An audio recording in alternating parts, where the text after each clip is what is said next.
মদিনার নবী কামলিওয়ালাকে ভালোবাসতে হবে, আল্লাহর গোলামি করতে হবে। ও গোলাম দিলের কান্ডা লাগা শোনো, রাসূলের সাহাবী নাম হলো আব্দুল্লাহ। তৎকালীন জামানার মধ্যে সব চাইতে গরিব, সব চাইতে গরিব। এত গরিব দুইটা কাপড় কেনার মতো টাকা ছিল না। আজকে আপনারা কত মন মন শত শত মন পেঁয়াজ পেয়েছেন, ধান পাবেন। ও মুসলমান, পাট উঠাইবেন। কৃষক যারা আছেন, ব্যবসা যারা করেন, চাকরি যারা করেন, এমনও গরিব নাই। আমার মন বলে এই গোবিন্দপুর জমিনের মধ্যে এমন গরিব আছে, কারণ সবাই কাল্লা, যদিও ধনী বানান নাই, তবে এমন গরিব নাই যে এক টুকরা কাপড় কেনার টাকা নাই রে মুসলমান। শুনে নাও, এই আব্দুল্লাহ নামের সাহাবী রাসূলের পিছে সালাত আদায় করে বাড়ি আসলেন। আজকে অনেক মা বোনেরা মাহফিলে বইছো, ডাকতে বলে আমার স্বামী, ও আমার স্বামী গো, আল্লাহর নবী কি ওয়াজ করছে একটু বলেন, একটু বলেন। আজকে আপনারা যারা ওয়াজ শুনতেছেন, যাদের বিবি আসে নাই, যদি বাড়ি যাওয়ার পর বলবে আপনি তাবারক দিছেনি মাহফিল, বলবে বক্তার সুর কেমন, বক্তার বাড়ি কই, কিন্তু একবারও কি জিগাইব আমার স্বামী রুহুল আমিন সাহেব কি ওয়াজ করছে, দিক নির্দেশনা কি কথা বলছে, আমলের কথা বলছে একটু বলো, কোরআন থেকে কি বললো একটু শোনাও। কিন্তু না না, আগে বলবে তাবারক দিছেনি, ওখানে কোনো মেলা বইছিল নি, বলার জন্য কি একটা চকলেটও আনতে পারো নাই, আমার জন্য কি কোনো বাদামও আনতে পারো নাই। আমার মা বোনেরা গভীর মনোযোগ দিয়া শোনো। আব্দুল্লাহর বিবি ডাকতে কয়, স্বামী আমার নবী কি ওয়াজ করছে বলো গো। আব্দুল্লাহর বিবি যখন ডাক দিছে, আব্দুল্লাহর বিবি বলা পর আব্দুল্লাহ আনসারী ডাক দে কয়, ও বিবি আমার নবী ওয়াজ করছে যদি কোনো ব্যক্তি 5 ওয়াক্ত সালাত, 5 ওয়াক্ত নামাজ সময় মতো আদায় করতে পারে, আল্লাহর নবী তার হাত ধরে জান্নাতে নিবে। জোরে বলো মারহাবা, আর একটু জোরে বলো মারহাবা। দামি কাপড় চাই না, দামি পোশাক চাই না, বাড়ি চাই না, আমার ঘর দরজা কিছু চাই না রে স্বামী।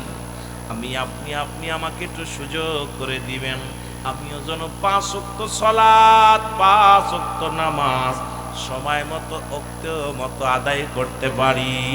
আপনিও যাবেন নবীর হাত ধরে জান্নাতে, আমিও যেন আমার নবীর সঙ্গে জান্নাতে আপনার হাত ধরে মদিনাওয়ালার সঙ্গে জান্নাতে যেতে পারি। জোরে বলো মারহাবা। রাসূলুল্লাহ নামাজ শেষ করে যুবক, নামাজ শেষ করার পর প্রতিদিন নবী সালাম ফিরে, আসসালামু আলাইকুম ওয়া রাহমাতুল্লাহ, আসসালামু আলাইকুম ওয়া রাহমাতুল্লাহ। সালাম ফিরায়া যখন পিছনের দিকে তাকায়, রাসূলুল্লাহ দেখতে পায় আনসারী আর মসজিদের ভিতরে নাই রে। আল্লাহর নবী ডাকতে বলে, আমার সাহাবীরা রে, আমার আনসারী কই? সাহাবীরা বলে, ইয়া রাসূলুল্লাহ, ইয়া হাবিবাল্লাহ, আপনার আনসারী হয়তো দুনিয়ার কোনো প্রেমে পড়েছে, দুনিয়ার কোনো প্রেম পথে পড়ে গেছে। আমার নবীকে আমি নিজেই খবর নিব। রাসূলুল্লাহ নিজেই ঘরে গেলেন, যা সালাম দা, আসসালামু আলাইকুম আহলাল বাইত, আসসালামু আলাইকুম আহলাল বাইত। ভিতর থেকে কোনো আওয়াজ আসে না, সালামের জবাব আসে না। আল্লাহর নবী মনে কষ্ট পাইয়া রওনা হয়ে গেলেন, ফিরে আসলেন। পিছন থেকে সালামের উত্তর দাও, আলাইকুম আসসালাম ইয়া রাহমাতুল লিল আলামিন গো, ওয়ালাইকুম আসসালাম, ওয়ালাইকুম আসসালাম রাহমাতাল লিল আলামিন, ওয়ালাইকুম আসসালাম ইয়া রাসূলুল্লাহ, ওয়ালাইকুম আসসালাম ইয়া হাবিবাল্লাহ, ওয়ালাইকুম আসসালাম ইয়া রাহমাতাল লিল আলামিন। জোরে জোরে চিল্লায়া বলা যাবে না মারহাবা। আল্লাহর নবী ডাকতে বলে, আনসারী তুমি 3 বার সালামের জবাব দিলাম, তার মানে আর বুঝতে বাকি নাই তুমি সালাম শুনেছিলে, 3 বারই শুনেছিলে, উত্তর দাও নাই। নবীজি বলা পর আনসারী বলে, ইয়া রাসূলুল্লাহ, ইয়া হাবিবাল্লাহ, আপনার সালাম আমি কানে শুনেছিলাম, উত্তর দিতে কেন দিই নাই? এই কেনর জবাব আমি আপনারে কেমনে দিব নবী গো? যদি একটু দয়া করে আমার বাড়িতে যাইতেন আমি বলতে পারতাম কেন আমি সালামের জবাব দিই নাই। আল্লাহর নবী কানসারী রে চলো তাড়াতাড়ি চলো। কেমন নবী গো, কেমন নবী, মায়ান নবী, কেমন নবী? এমনি কি নবীকে বলছে বায়ানাত, উত্তম ব্যবহার, উত্তম আখলাক। মক্কা মদিনার মানুষ বলতো আল আমিন, সত্যবাদী। আরে এমন নবীজি, এই রহমতের নবী রওনা হয়ে চলে গেলেন। আনসারী বাড়িতে যাইয়া দরজা খুলে দিছে। খোলার সঙ্গে সঙ্গে দেখতে পাই রে ভিতরে বসাল একটা গর্ত খোঁড়া। আল্লাহর নবী বলে আনসারী রে, তোমার ঘরের ভিতরে এত বড় গর্ত খোঁড়া কেন? আনসারী বলে ইয়া রাসূলুল্লাহ, ইয়া হাবিবাল্লাহ, নবী গো, মায়ার নবী শোনেন শোনেন, যখন আপনি আমাকে যখন সালাম দিয়েছিলেন আমি তখন ওই গর্তের ভিতর উলঙ্গ অবস্থায় ছিলাম। নবী কয় তুমি কি বলতে চাও? বলে হুজুর, যখন আপনি আমারে সালাম দিয়েছিলেন তখন আমি এই গর্তের ভিতর উলঙ্গ অবস্থায় ছিলাম। নবী বলে কি শোনাও? বলে ইয়া রাসূলুল্লাহ, ইয়া হাবিবাল্লাহ, নবী গো, আমাদের স্বামী স্ত্রী মিলে এক টুকরা কাপড় যখন মসজিদে আযান দেয় আমার সঙ্গে সঙ্গে মসজিদে যায় জামাতে হাজির হয়ে যায়। আবার নামাজ শেষ করে সালাম শেষ করে আমি এক দড়ি বাড়িতে আসি। বাড়ি আসিয়া ওই গর্তের মধ্যে প্রবেশ করি। যতক্ষণ পর্যন্ত আমি মসজিদে থাকি ততক্ষণ পর্যন্ত আমার বিবি উলঙ্গ অবস্থায় থাকে। আর যখন আসিয়া ভিতরে আসিয়া গর্তের মধ্যে ঢুইকা কাপড়টা খুলিয়া আমার বিবি রাতে দিই আমার বিবি নামাজে দাঁড়ায় যায়। ইয়া রাসূলুল্লাহ, ইয়া হাবিবাল্লাহ, আমার এমন সামর্থ্য নাই যে আমি দুই টুকরা কাপড় কিনবো। এই এক কাপড়ে স্বামী স্ত্রী দুজন নামাজ আদায় করি। আমার নবী ডাকতে বলে আনসারী রে, ও আনসারী, আয় আমার বুকে আয়। নবী, আমি নবী কথা দিলাম রে, ইয়াউমাল কিয়ামতের ময়দানে তোমাদের স্বামী স্ত্রী দুজনকে আমি নবী জান্নাতে লইয়া যাব। জোরে জোরে চিল্লায় বলা যাবে না মারহাবা, আর একটু জোরে জোরে চিল্লায় বলা যাবে না আল্লাহু আকবার। আমি এখন জানতে চাই আপনাদের এলাকার মধ্যে গোবিন্দপুরের জমিনে এমন কোন গরিব মানুষ আছে যার এক টুকরা কাপড় আছে? না না, এই জমিনের মধ্যে যারা ভিক্ষা করে তাদের 4-5টা কাপড় আছে। এরপরও যদি নামাজ কাজা যায় আমার আল্লাহর দরবারে কেমনে সারা পাবেন রে যুবক ভাই? কারণ এক ওয়াক্ত নামাজ কাজা দিলে 80 খুতবা পরিমাণ জাহান্নাম। এক খুতবা পরিমাণ হলো 2,88,00,000 বছর। আপনার আমার জীবন থেকে কত নামাজ চলে গেল। আজকে এই নামাজের হিসাবটা যদি রব্বে কারিম ধরে, আমার মন বলে বাসার মতো কোনো গতি নাই। জোরে জোরে চিল্লায় বলা যাবে না, ঠিক কিনা? এ দুনিয়ার মুসলমান গভীর মনোযোগ, খুব খেয়াল করবেন আলোচনা, ধৈর্য সহকারে শুনবেন মুসলমান, শোনো। এই কোরআনের মাহফিল, কোরআন, এই কোরআনের আইন যদি মানতে পারো যুবক, কোরআন যদি ভালোবাসো, কোরআন যদি ভালোবাসো, কোরআনের ভিতরে কোরআন যা আছে আজ থেকে যতদিন আসছে দুনিয়ার মধ্যে এর কোনো জবরের ভুল নাই, জেরের ভুল নাই, নোক্তার ভুল নাই। আল্লাহ বলেন যালিকাল কিতাবু লা রাইবা ফীহি, জোরে বলো মারহাবা। কোনো সন্দেহ নাই কোরআনের মধ্যে। কার কার সন্দেহ আছে একটু হাত উঠাই দেখাও। কোরআনের ভিতরে কোনো আয়াতের ভুল নাই, কোনো জবরের ভুল নাই। কিয়ামত পর্যন্ত এই কোরআনের একটা আয়াত কোনো ব্যক্তি লিখতে পারবে না।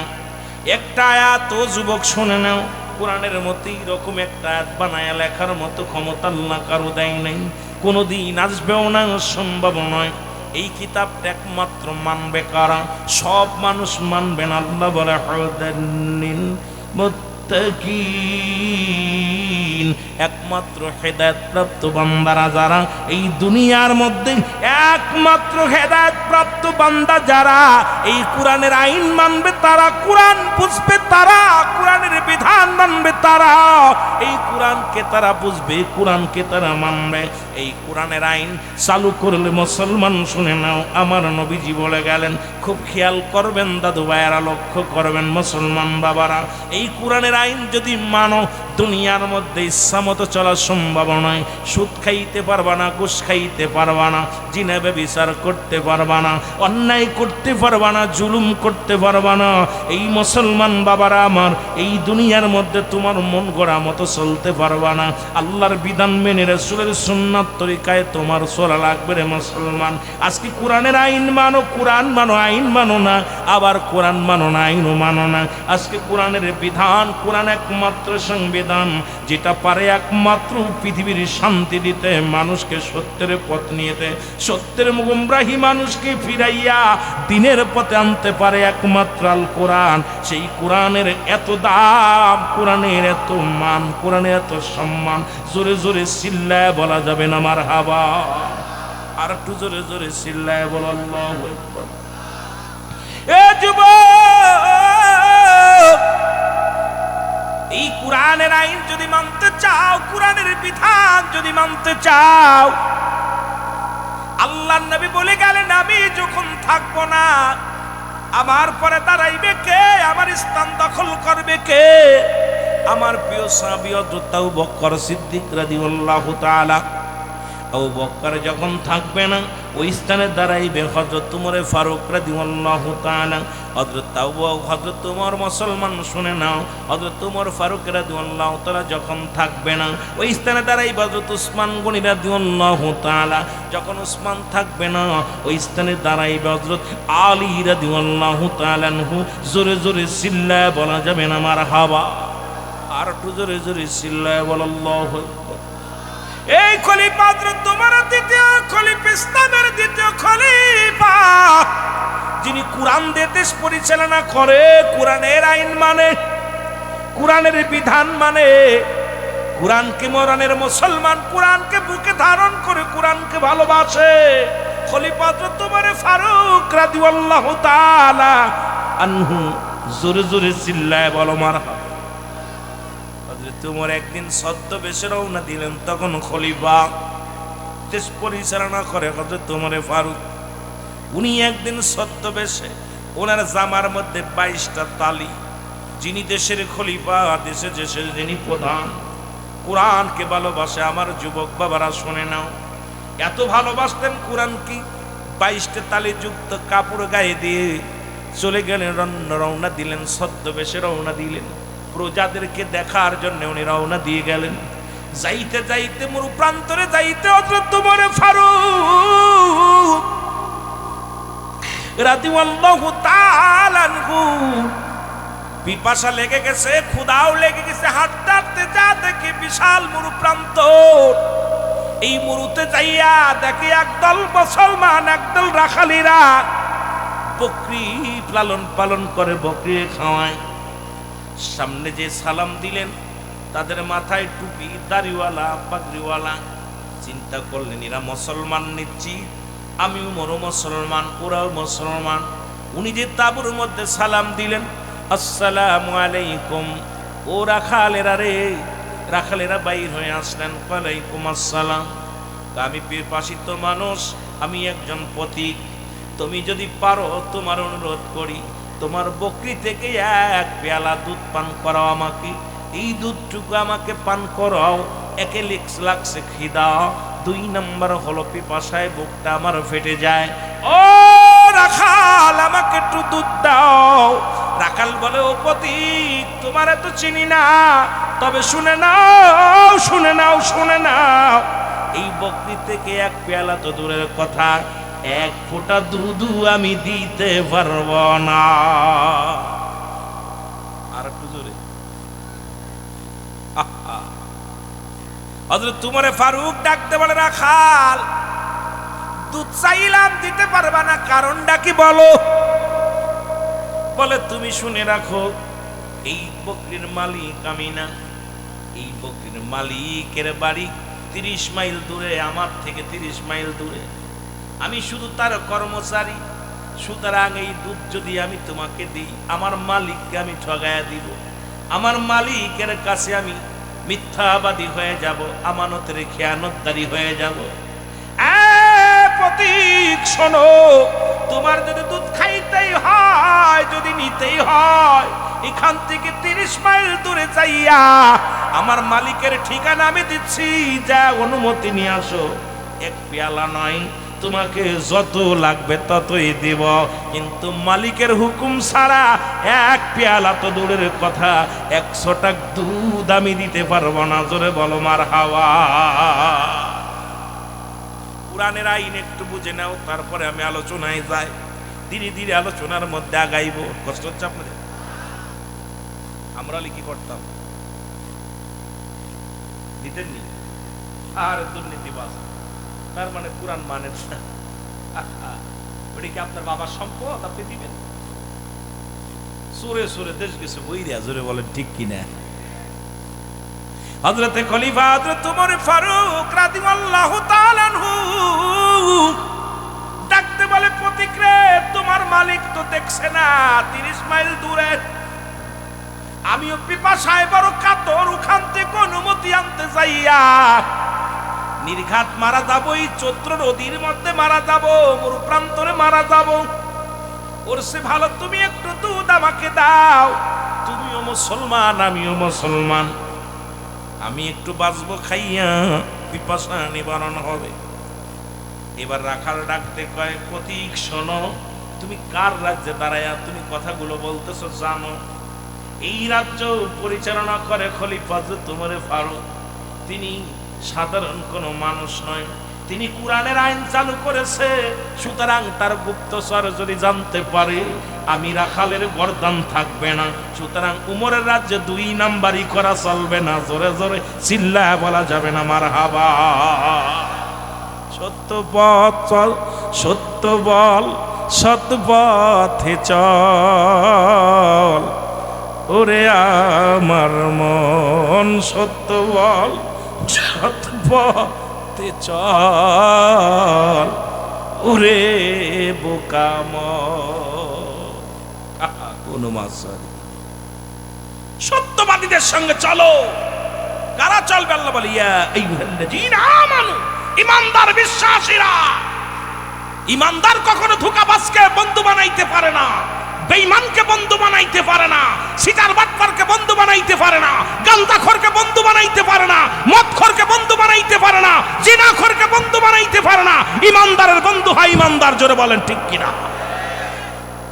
এই জন্যই সত্য বল, সৎ পথে চল, ওরে আমার মন, ভালো সত্য বল, সৎ পথে চল, ওরে আমার মনকে বলতেছে। কারণ এই মানুষের নফসে আম্মারা যদি কন্ট্রোল না হয়, এই মানুষটা তো চিরদিন পাপের মধ্যে থাকবে। শুধু নফসে আম্মারা কন্ট্রোল করতে হবে। সুন্দরী নারী দেখলে তাকাতে মন চায়, টাকা দেখলে ঘুষ খেতে মন চায়, মাছ দেখলে মারতে মনে চায়। জোরে লোভ লালসা কাম ভাব, এই মনগুলো বন্ধ করতে হলে নফসে আম্মারাকে আগে কন্ট্রোল করতে হবে। জোরে বলেন ঠিক কিনা? এ যুবক, তেলের কান্ডা লাগা শোনো।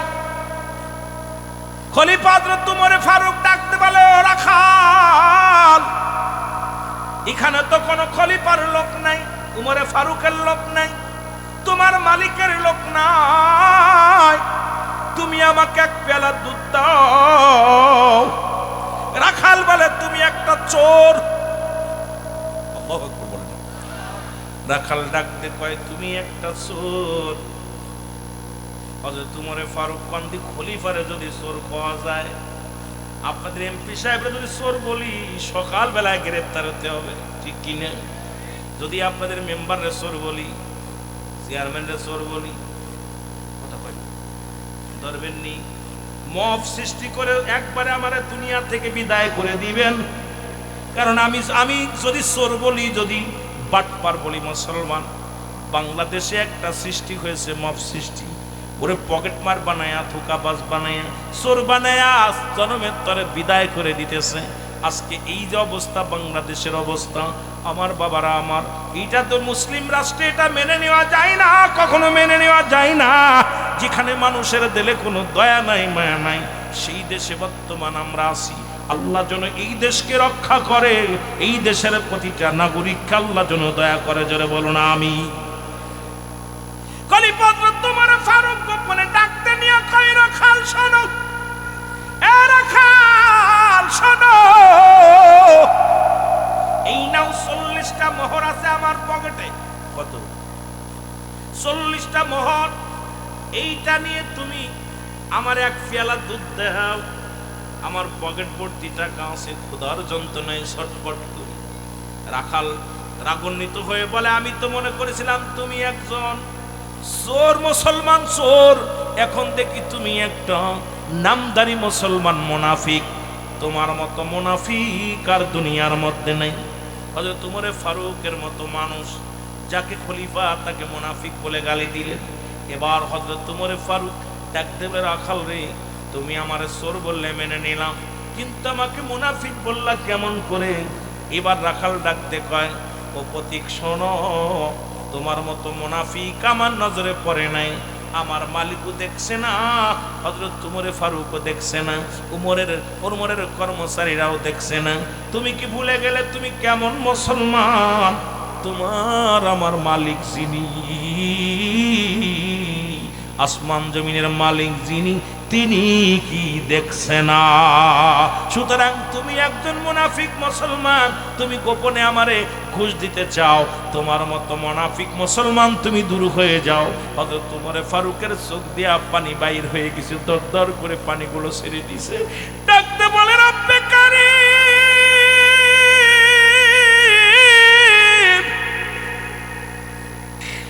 আমার আল্লাহ, একজন রাখাল হইয়া তোমারে কত ভয় পায়, আর আমার দেশের তেলের পাম্পের ম্যানেজার চুরি করে তেল বেচে 250 টাকা লিটার। কত ঘন্টি? ও দেশের ভাই রে, বল না কোথায় যাই রে, একটু শান্তি বলো কোথায় গেলে পাই রে। ও দেশের ভাই রে, বল না কোথায় যাই রে, একটু শান্তি বলো কোথায় গেলে পাই রে। চারিদিকে দেখি নাই কিছু নাই রে, বলো চারিদিকে দেখি শুধু নাই। ও দেশের ভাই রে, বল না কোথায় যাই রে, একটু শান্তি বলো কোথায় গেলে। পাম্পে তেল নাই, মরিচি ঝাল নাই, পাম্পে তেল নাই, মরিচি ঝাল নাই, নবাব বাড়ি নবাব নাই, যুবকের কাম নাই, চারিদিকে দেখি শুধু নাই কিছু নাই রে, চারিদিকে দেখি শুধু নাই। এই জোরে বলো না, ও দেশের ভাই রে, বল না কোথায় যাই রে, একটু শান্তি বলো কোথায় গেলে পাই রে। বলো একটু শান্তি বলো। মসজিদে গেলে পারে শান্তি খুঁজে পাই রে, জোরে বলেন ঠিক কিনা? নামাজ পড়লে পারে শান্তি খুঁজে পাই রে, মাহফিলে বসলে পারে শান্তি খুঁজে পাই রে, কোরআন মানলে পারে শান্তি খুঁজে পাই রে, জোরে বলেন ঠিক কিনা? ও দেশের ভাই রে, বল না কোথায় যাই রে, একটু শান্তি বলো কোথায় গেলে পাই রে। বলো একটু শান্তি বলো। চারিদিকে দেখি শুধু নাই কিছু নাই রে, চারিদিকে দেখি শুধু নাই। ও দেশের ভাই রে, বল না কোথায় যাই রে, একটু শান্তি বলো। পাম্পে গেলে কয় তেল নাই, গোপনে গোপনে 300 করে দিলে 250 করে দিলে পাওয়া যায়। কারে বলবো দুঃখের কথা, মনের দুঃখ কারে বুঝাইবো? আপনাদের পাবনা জেলার মধ্যে সব পাম্প বন্ধ। আসার সময় প্রায় 10টা পাম্পে যায় পায়ে ধরলাম, কয় নাই। এক ম্যানেজার কয়, হুজুর আয়েন, আমার এক আপনি বহেন ড্রাইভারে বাড়াই দেন। ড্রাইভারে কলাম যা। ড্রাইভারে কয় হুজুরে লিব, হুজুরের সামনে বেশি কবি না, 250 করে লাগতো, 300 করে বেচতাম। হুজুরের চিনি বিলে 50 কম। এরা যে দেশে মুসলমান, কবির মনোযোগ, পাম্পের তেল যে পাওয়া যায় কোথায়? পুকুরের মধ্যে। মুসলমান পুকুরের মধ্যে বড় বড় ড্রাম করে লুকিয়ে রাখা হয়। যে দেশে গরিবের 10 কেজি চাউল মেরে খায়, 3 কেজি মেরে খায়, 7 কেজি দেয়। এদেশে কেমনে আমি বুঝ ছাড়াইবো, কারে দিয়ে ছাড়াইবো? যে দেশে মেম্বার চেয়ারম্যান 10 কেজি চাউলের লোভ সামলাতে পারে না, দেখলাম 10 কেজির জায়গায় 7 কেজি দেয়। এই গরিবের হক যারা মেরে খায়, এই মানুষগুলো কেমনে জনগণের প্রতিনিধি হয় বুঝি আসে না। জোরে জোরে চিল্লায় বলা যাবে না, ঠিক কিনা? সবচেয়ে বেশি কষ্ট পাইলাম এবার রমজানের পরে, রোজার মাস শেষ করে ঈদের সময় দেখলাম চাউল দিতেছে। চোরেরা মাথায় টুপি দিয়ে দাড়ি রাখছে, পাঞ্জাবি গায়ে, চোরেরা মাইফে মেপে দিচ্ছে। চোর মাইফা দেখে 10 কেজি চাউল দিচ্ছে, 7 কেজি, 3 কেজি চাই, 3 কেজি নেই, 7.5 কেজি, 2.5 কেজি নেই, 8 কেজি, 2 কেজি নেই। একটা মাপ যেখানে একটা মেম্বার একটা ওয়ার্ডের গরিব অসহায় মানুষকে 10 কেজি চাউলের লোভ যারা সামলাতে না পারে, এরা দেশটারে বেঁচে খাবে, এর মধ্যে কোনো সন্দেহ নাই। জোরে বলেন ঠিক কিনা? এরা ইউনিয়নটাকে বেচবে, ওয়ার্ড বেচবে। জোরে বলেন ঠিক কিনা? এই চোরেরা হাত পা ধইরা প্রতিনিধি হয়, আর যেই গতিতে যায় আর সব ভুলে যায়। জোরে বলেন ঠিক কিনা? কথা বলেন ঠিক কিনা? রাগ করেননি, আমি কোন রাজনীতি করতে আসিনি, আর আমার জবান দিয়ে কারো উচিত কথা সারা জীবন বলে যায়, এতে যদি কেউ কষ্ট পায় কিছু আসা যায় না। কিন্তু বাদান, আমি কারো বিরোধিতা করতে আসি নাই। আমি চোরের বিরুদ্ধে কথা বলবো, এটা বলা যদি আমার অপরাধ হয়, আপনারা বলবেন সিদ্দিকী সাহেব আপনি মিথ্যা কথা বলতেছেন, কারণ এই সত্য কথাটা তুলে ধরবো, কেন আমাকে কবরে যেতে হবে। জোরে বলেন ঠিক কিনা? বন্ধুরে আমার, দিলের কান্ডা লাগা শোনো। খলিফা হযরত উমর ফারুক রাদিয়াল্লাহু তাআলা, খলিফা ডাক দিয়ে বলেন, ও রাখাল, তুমি 40টা মোহর নাও, নিয়া গোপনে নাও, কেউ দেখছে না, তোমার মালিকও দেখছে না, হযরত উমরও দেখছে না, উমরের প্রতিনিধিও দেখছে না, বিনিময়ে তুমি ধনী হয়ে যাবা। রাখাল কই না, তুমি কি জানো না, কুল্লু মান আলাইহা ফান।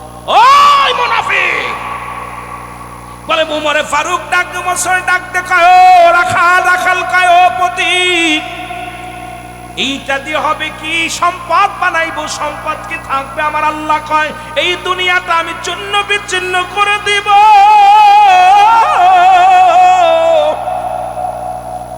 আইরে ঘুষ খাইলা, সুদ খাইলা, ঘুষের টাকা দিয়া বাড়ি করলা, গাড়ি করলা, সম্পদের পাহাড় করলা। আল্লাহ কয় বান্দারে, এই জমিনটা আমি রাখবো না, এই জমিনের মধ্যে যত মাটি আছে সব মাটিগুলো আমি পুড়ায়া তামা বানায়া দিব। এই জমিনের মধ্যে যত পানি আছে সব পানিগুলো পুড়ায় আমি ছাই বানায়া দিব। যেদিন কিচ্ছু বলতে কিচ্ছু থাকবে না, সেদিন থাকবো শুধু আমি আল্লাহ।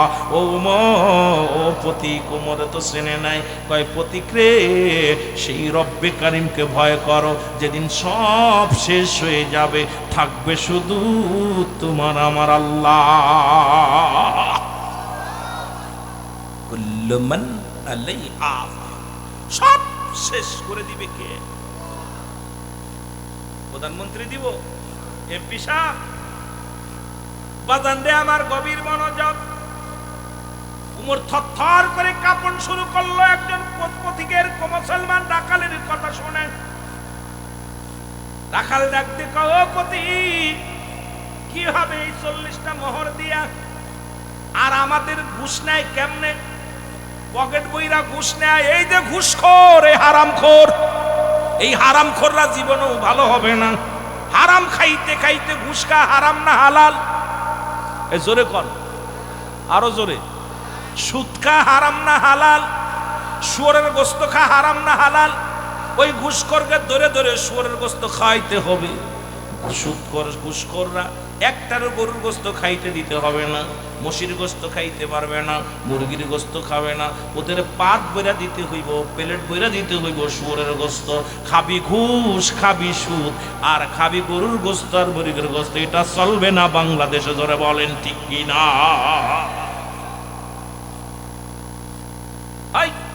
বড় কষ্ট। ফারুক চিন্তা করে, হারে রাখালের মধ্যে কি কয় রাখা, আমি এটা কি হবে টাকা দিয়া 40টা মোহর দিতেছো আমাকে, এটা দিয়ে আমি কি করবো? এটাকে আমি নিয়ে যেতে পারবো? সব তো শেষ করে দিবে আল্লাহ। তুমি আমার ধনী বানাইতে চাও? আর এই চাকরি 70,000 80,000 টাকা বেতন দেয় সরকার, কপাল পুরা সুদখোর হারামখোর, এরপরও ঘুষ না খালি চলে না। এই হারামখোরদের সুদ না খাইলে চলে না। অফিসে বয়া বয়া 20 টাকা 50 টাকা ঘুষ খায়।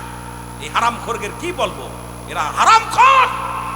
এই সমস্ত হারামখোরেদের কাছে ভরে জোরে বলেন ঠিক কিনা? আপনার আওয়াজ কমলো কেন ভাই? আপনার ওই দলের কেউ আছেন না? আওয়াজ কমলো কেন? আমার ওয়াজ সুদখোর ঘুষখোরের বিরুদ্ধে চলবে, আপনাদের অ্যাকশনও চলবে। কারণ সুদখোর, ঘুষখোর, জিনাখোর, ব্যভিচারখোর, যারা মাদক সেবনকারী, তাদের বন্ধু আমরা হতে পারি না। জোরে বলেন ঠিক কিনা? আরো জোরে বলেন ঠিক কিনা? এই ঘুষখোর সরকার 70,000 80,000 টাকা বেতন দেয়, আবার রাস্তার পর কিছু সন্তান দেখবেন রাস্তায় দাঁড়ায় দাঁড়ায় বিক্রি করে, গাড়ি ঠেকায় ঠেকায় বিক্রি করছে, ঘুষ নেয়। এ আর এক হারামখোর। এই হারামখোর গা হারাম খাওয়াইতেছে। লক্ষ বলেন দিয়ে 100 লিটার দুধের মধ্যে যদি 1 ফোঁটা সোনা পড়ে, ওটা হারাম থাকে না হালাল? নষ্ট হয় না, ভালো থাকে? পাবনা সিরাজগঞ্জের মানুষ তো ভালো বোঝে, কারণ এই এলাকার মধ্যে দুধের কারখানা। হ্যাঁ, দুধের মিল আছে না? মিল আছে। আমি একবার গেলাম বাগাবাড়িতে, তারপর আমার চিনে ফেলছে, হুজুর ভিতরে আয়েন। গেলাম, চকলেট দিল 1 প্যাকেট। এরপরে ম্যানেজার কা হুজুর রুলেন ভাই আপনি আমাদের পাম্প এসেছেন, বয়েন চা খান। চাটা খাওয়াইলো, এরপরে দুধের চকলেট দিল। এরপরে আরেকজনকে হুজুর আহেন মাটা খাওয়াইলো। আমি এইটা আবার কোন হালুয়া রে বুঝি না তো, মাটা আবার করে আমি মাইটার খাওয়াবে না, কথা বুঝেন? যা দেখি দুধের মতো খুব স্বাদই লাগলো, কথা বুঝেন? খাওয়াইলো। দেখলাম আপনারা তো এই এলাকার মধ্যে সিরাজগঞ্জের মধ্যে দুধের ভান্ডার আর দুধের গাড়ি। আমার বাবার এই দুধের একটা বড় গাড়ির মধ্যে যদি 1 ফোঁটা সোনা পড়ে, দুধ কি নষ্ট হইব না, ভালো থাকবো? এই যে হারামখোররা বুঝতেছে না যে সারা বছর ধরে কষ্ট করে ইনকাম করতেছি 70,000 60,000 50,000, আমার মাত্র 20 টাকা ঘুষ নেওয়ার কারণে আমার সব টাকা হারাম হয়ে যাচ্ছে। যেটা বলেন ঠিক কিনা? সন্তানকে খাওয়াইতেছে হারাম, মাকে খাওয়াইতেছে হারাম, বাবাকে খাওয়াইতেছে হারাম, এরপরে চাকরি শেষে যাবে হজে। কথা কোন ঠিক কিনা? ও এত সহজ নাকি আল্লাহকে পাওয়া? আল্লাহকে পাওয়া তো সহজ। আমি হিসাব করে মিলাইছি, আমার দেশে কৃষক দুর্নীতিবাজ নয়, আমার দেশে শ্রমিক দুর্নীতিবাজ নয়, আমার দেশে ভ্যান চালক রিক্সা চালক দুর্নীতিবাজ নয়, আমার দেশে সবচেয়ে বড় দুর্নীতিবাজ বড় বড় শিক্ষিতরা। জোরে বলেন ঠিক কিনা? অফিসে বইয়া এরাম বইসে থাকার মতো বইয়া, যাদের ঘুষ ছাড়া কলম চলে না, এরা শিক্ষিত হতে পারে নাই। শিক্ষিত হয়েছে কিন্তু মুসলমান, এরা কি হতে পারে নাই? জোরে বলেন, মানুষের মতো মানুষ হতে পারে নাই, অমানুষ হয়ে গেছে। জোরে বলেন ঠিক কিনা? আর একটু জোরে বলেন। আমার ভাইয়েরা, আমার বন্ধুরা, আমার যদি অমানুষ না হয় কেমনে সুদের সঙ্গে জড়িত হয়? যদি অমানুষ না হয় কেমনে ঘুষের সঙ্গে জড়িত হয়? যদি অমানুষ না হয় কেমনে জিনার সঙ্গে জড়িত হয়?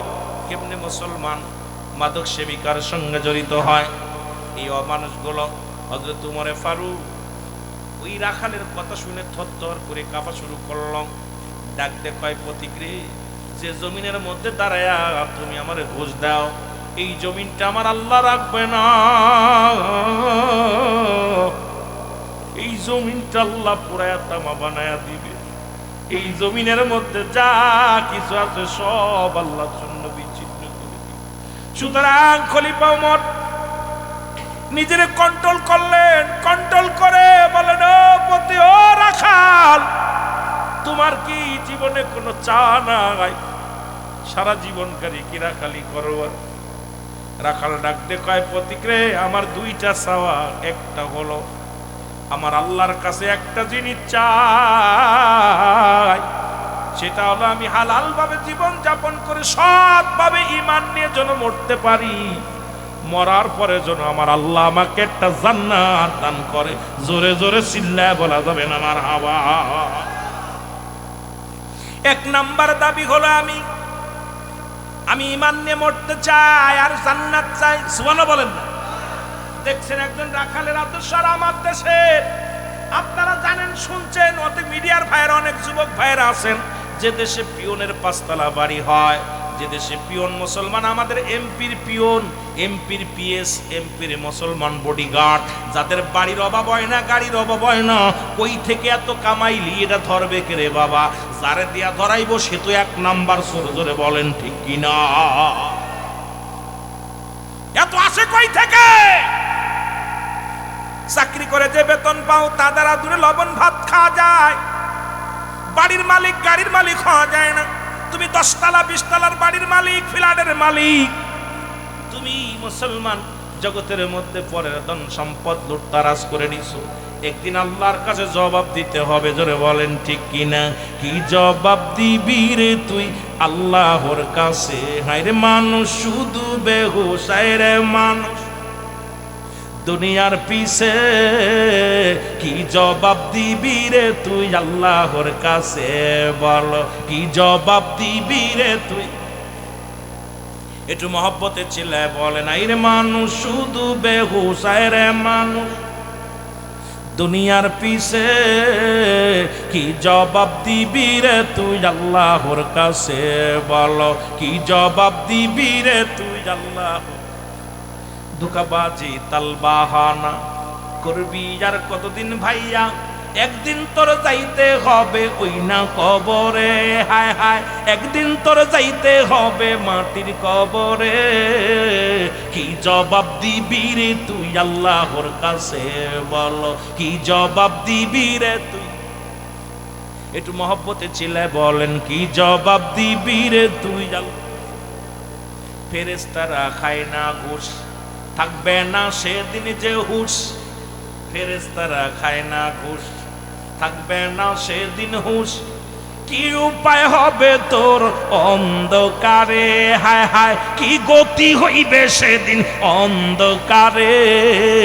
কি জবাব দিবি রে তুই আল্লাহর কাছে? বল কি জবাব দিবি রে তুই? আরো জোরে বলেন, কি জবাব দিবি রে তুই আল্লাহ? মোটা নারী মোটা গাড়ি, সম্পদের পাহাড় গড়ি, সব সারিয়া যাইবি একদিন অন্ধকারে, হায় হায় সব সারিয়া যাইবি একদিন অন্ধকারে। কি জবাব দিবি রে তুই আল্লাহর কাছে? বল কি জবাব দিবি রে তুই? আরে মানুষ শুধু বেহুশ, আইরে মানুষ শুধু বেহুশ দুনিয়ার পিছে। কি জবাব দিবি রে তুই আল্লাহর কাছে? বল কি জবাব দিবি রে তুই? সময় কিন্তু বেশি নাই, নিঃশ্বাসেরও বিশ্বাস নাই, সময় কিন্তু বেশি নাই, নিঃশ্বাসেরও বিশ্বাস নাই। তুম ফুরাইয়া গেলে, তুম ফুরাইয়া গেলে কি উপায় হবে সেদিন? তুম ফুরাইয়া গেলে কি উপায় হবে? কি জবাব দিবি রে তুই আল্লাহর কাছে? বল কি জবাব দিবি রে তুই? এ মুসলমান কবির মনোযোগ, প্রতীক ডাকতে বলে রাখা,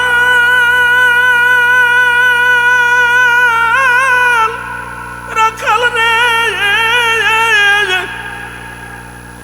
তুই আমার কি শুনাইলি?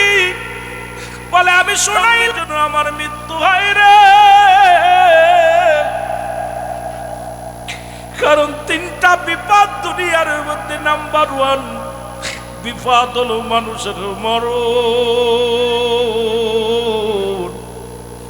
নাম্বার 2 হলো কবর, নাম্বার 3 হলো কিয়ামতের ময়দান।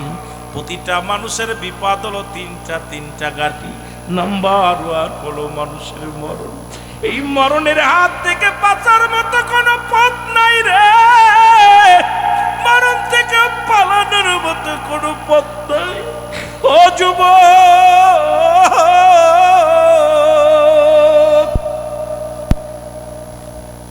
একটু স্মরণ করো 3টা বিপদ রে। 1 নাম্বার হলো মানুষের মরণ, 2 নাম্বার হলো কবর, 3 নাম্বার হলো কিয়ামতের ময়দান। আজকের মাহফিলটাও সেই কবরস্থানের উন্নয়ন প্রকল্পের মাহফিল। যে দেশে গেলে মানুষের হিসাব হয়, যে দেশে গেলে মানুষের হিসাব হয়, যে দেশে গেলে মানুষ আর কোনোদিন ফিরে আসে না, আমরাও সেই দেশের যাত্রী, জোরে বলেন ঠিক কিনা? পথিক ডাকতে বলে, ও রাখাল, তোমার দ্বিতীয় চা কি বলো? বলে, আমার দ্বিতীয় চা হলো এই দেশের প্রধানমন্ত্রী, দেশ পরিচালনা করে হযরত ওমর ফারুক রাদিয়াল্লাহু তাআলা, যিনি কোরআনের আইন মেপে, কোরআনের আইন দিয়ে দেশ চালায়, কোরআন দিয়ে দেশ চালায়। ওই হযরত ওমর ফারুককে আমি দু নয়ন ভরে দেখতে চাই, কারণ আমার জীবনের শখ যাই খলিফা হযরত ওমর ফারুককে আমি আমার চামড়া চোখ দিয়া দেখব। যার ভাই এলাকার মানুষ দুর্নীতি করে না, যার ভাই এলাকার মানুষ ঘুষ নেয় না, যার ভয়ে এলাকার মানুষগুলো থরথর করে কাঁপে, আল্লাহ যদি আমার মরণের আগে একবার সেই ওমর ফারুককে দেখাইতো, আমার এই দু নয়ন ভরে দেখতাম। জোরে জোরে চিল্লায় বলা যাবে না মারহাবা, আর একটু জোরে জোরে চিল্লায় বলা যাবে না মারহাবা। কারণ আমি মুমিন, আমি মুমিন। আল্লাহ বলে, তাতুলিল মুমিনিন,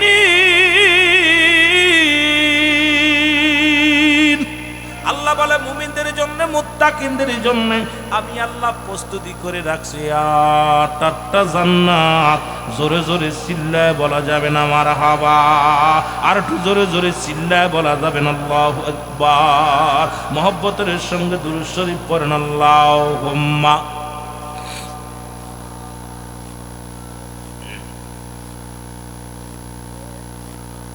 আরো জোরে বলেন, আলা আলি সাইয়্যিদিনা। মহব্বতে বলেন, আল্লাহুম্মা সাল্লি আলা।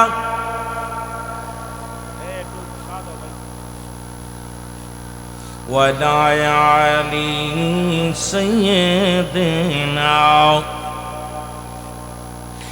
এ দুনিয়ার মুসলমান,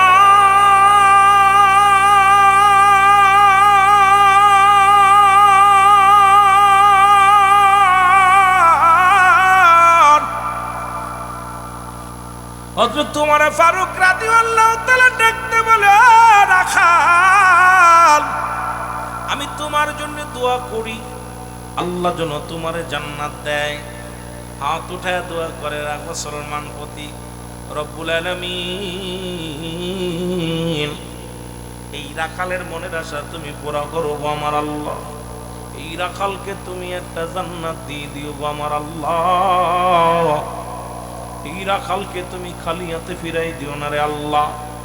সঙ্গে সঙ্গে রাখাল কয়, ও প্রতীক, তুমি একটা চোর, তুমি একটা মুনাফিক, তুমি আল্লাহর কাছে দোয়া চাও, তুমি ভাবলে কেমন করে আল্লাহ কবুল করব? তুমি একটা মুনাফিক মুসলমান, তোমার দোয়া আল্লাহ কবুল করবে না। হযরত খলিফা হযরত ওমর ফারুক নিজেকে কন্ট্রোল করলেন। যার যে পথ দিয়ে হযরত ওমর ফারুক যাইতেন, ওই পথ দিয়ে 40 দিন পর্যন্ত শয়তান যাইতে ভয় পাইত। আর সেই উমরের সামনে বলে মুনাফিক, সেই উমরকে বলে ধোঁকাবাজ মুসলমান চোর। কিন্তু খলিফা হযরত ওমর ফারুক কোনো কথা বলে না, নিজেরে শুধরায় নিলেন। উনি বয়া বয়া চিন্তা করে, হারে একটা সাধারণ রাখাল আমার চক্ষু খুলে দেয়। এবার দোয়া করলেন, কয় ভাই, তো তুমি তো জান্নাত চেয়েছো, তোমার জন্য দোয়া করলাম। কয় তোমার দোয়া করা লাগবে না, তুমি তো একটা মুনাফিক মুসলমান, তুমি একটা ধোঁকাবাজ মুসলমান, তোমার দোয়া আমার আল্লাহ কবুল করবে না। এবার দ্বিতীয়বার বললেন, ও ভাই, তুমি আর কি চাইলা? উমরকে দেখতে চাইলাম। তোমার একটা কথা বলি, তুমি শোনো।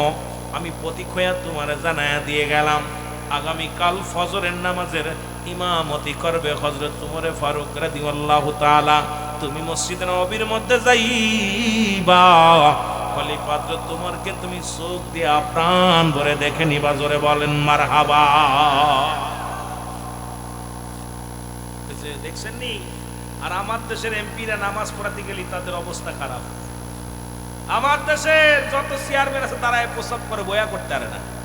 রাগ করেন না, জনপ্রতিনিধি হয়েছে, বোমা মারলে কোরআন বের হবে না, বোমা মারলে সূরা পারবে না, বোমা মারলে কোরআন বোঝে না, মন গড়া মতো চলে। এদের কইলে দোষ, না কইলেও বিপদ। চলে বলেন ঠিক কিনা? আমার ভাইরা, আমার বন্ধুরা, আমার গভীর মনোযোগ।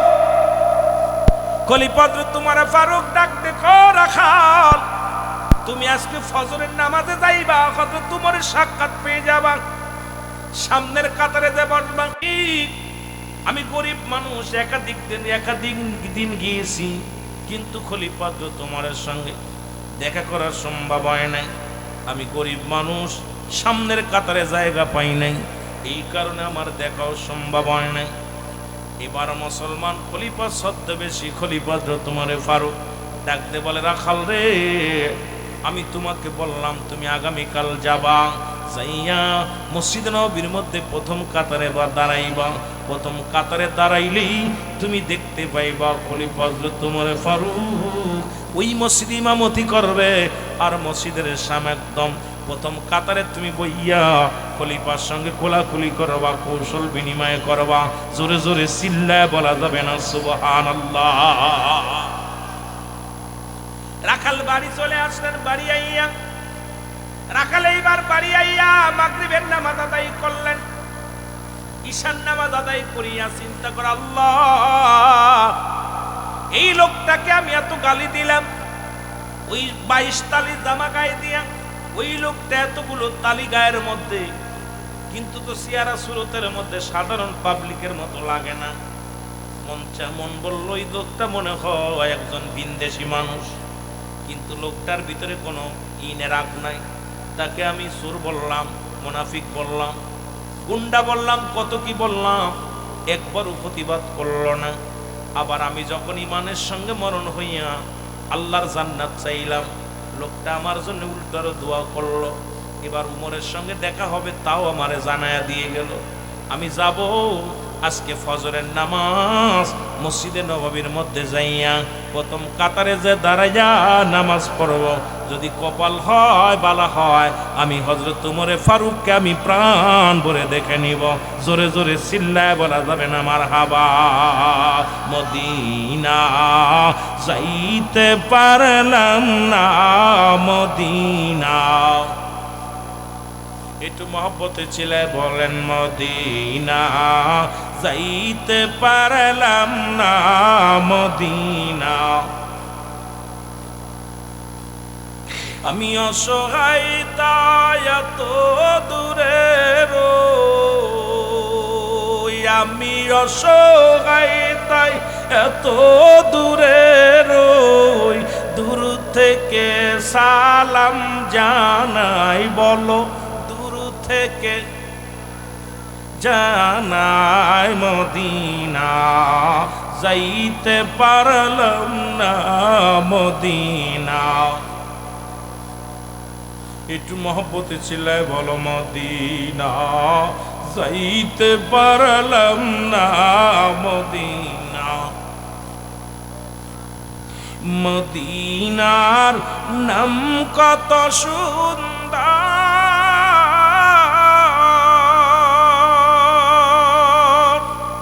মদিনা কেরে সে অন্তর। দুনিয়ার মুসলমান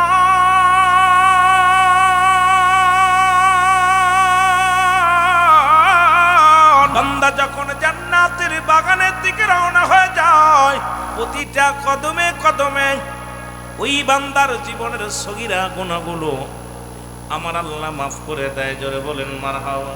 এ মুসলমান, আমরা শুধু সগীরা গুনাহ করি নাই, পদে পদে করছি কবিরা গুনাহ। নামাজ ছেড়ে দিয়া কবিরা গুনাহ, মিথ্যা বলা কবিরা গুনাহ, বেগানা নারীর সঙ্গে দেখা দিয়া কবিরা গুনাহ, বেগানা পুরুষের সঙ্গে দেখা দিয়া কবিরা গুনাহ।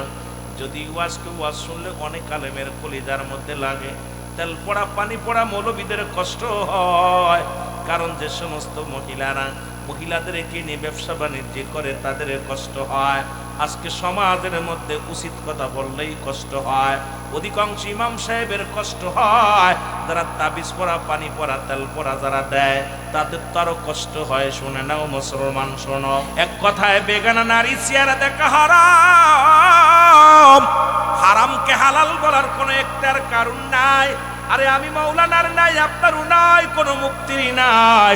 মাদারুন নবুওয়াতের প্রথম খণ্ডের মধ্যে বয়ান করে, আলেমরা শুনে নাও, শরীয়তের দৃষ্টিতে কোনো ব্যক্তি হালালকে যদি হারাম বলে কাফের হয়ে যায়। সুতরাং কোনো ব্যক্তি হারামকে হালাল বলার কোনো ইখতিয়ার নাই। যত বড় মুক্তি হন, যত বড় মুহাদ্দিস হন না, যাদের সঙ্গে দেখা করা জায়েজ তাদের সঙ্গে বিয়ে করা হারাম। যাদের সঙ্গে দেখা করা যায় হারাম, তাদের সঙ্গে বিয়ে করা যায়। আজকে সমাজ জাতি নষ্ট হলো, পর্দার বিধান নাই।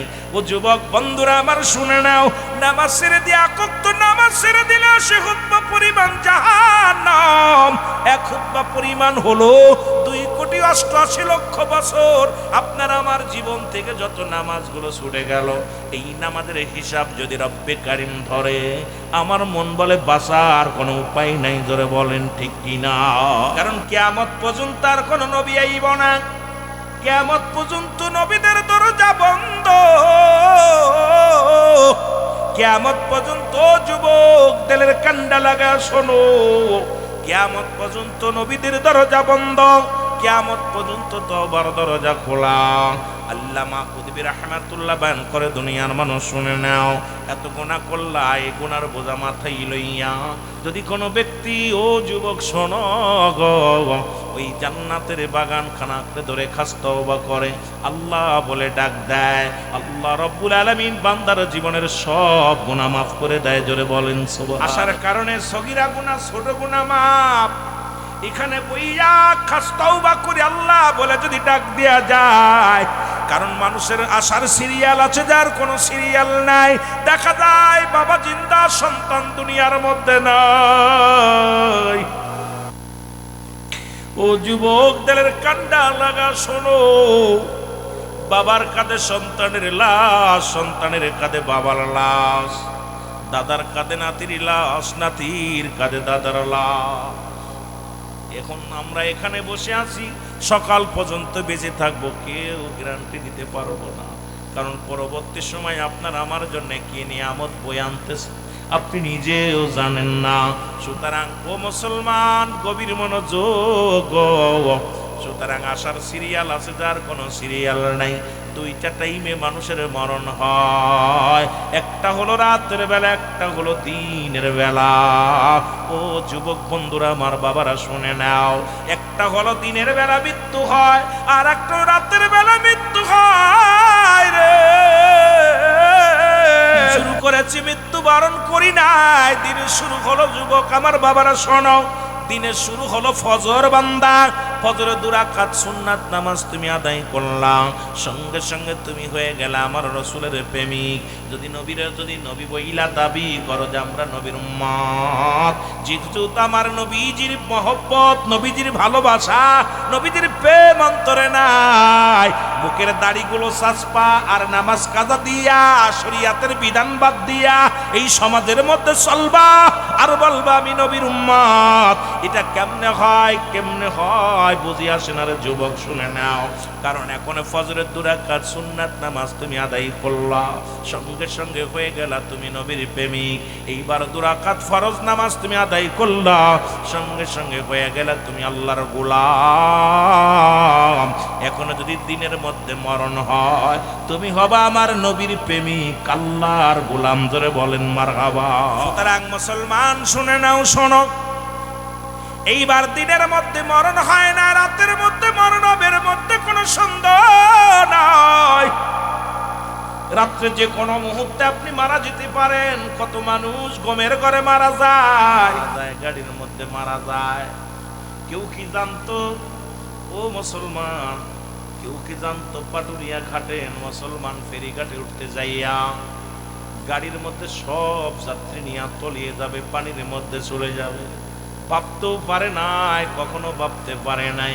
ওরে মালাকুল মউত ফেরিঘাটে বয়ে আসে আপনার অপেক্ষায়। সুতরাং যেখানেই লেখা আছে যে হালাতে যখন মৃত্যুর হুম হয়ে যাবে, সঙ্গে সঙ্গে আপনি পড়ে যাবেন। সুতরাং কোনো মস্তানি করে লাভ নাই। যুবক বন্ধুরা আমার, রাতের শুরু হলো মাগরিব।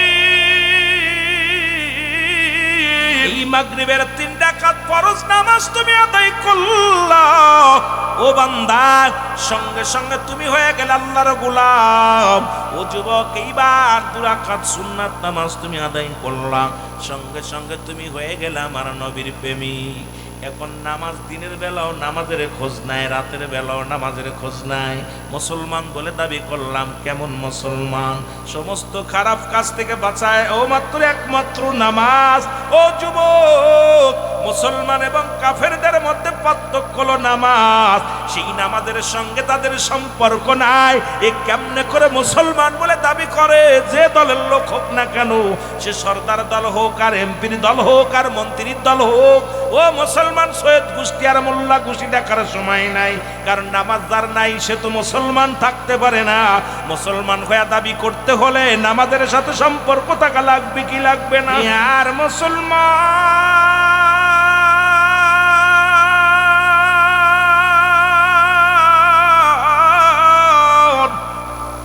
রহমতের নবী কয় সাহাবীরা রে, তোমরা শোনো শোনো, তোমরা কি আমি নবীর সনে জান্নাতে যেতে চাও? সাহাবীরা বলে ইয়া রাসূলুল্লাহ, ইয়া হাবিবাল্লাহ, কে বানা চায়? নবীজি বললেন সাহাবীরা শোনো, যে ব্যক্তি 5 ওয়াক্ত নামাজ, 5 ওয়াক্ত সালাত সময় মতো আদায় করতে পারবে, আমি নবী কথা দিলাম, আমি নবী জবান দিলাম, আমি রাসূল তার হাত ধরে জান্নাতে নিয়ে যাব। এখন আমিও আপনাদের কাছে বলতে চাই, ও গোবিন্দপুরের বাবারা, আল্লাহর নবীর সঙ্গে কে কে জান্নাতে যেতে চান? একটু হাত দুইটা দেখায়া দে।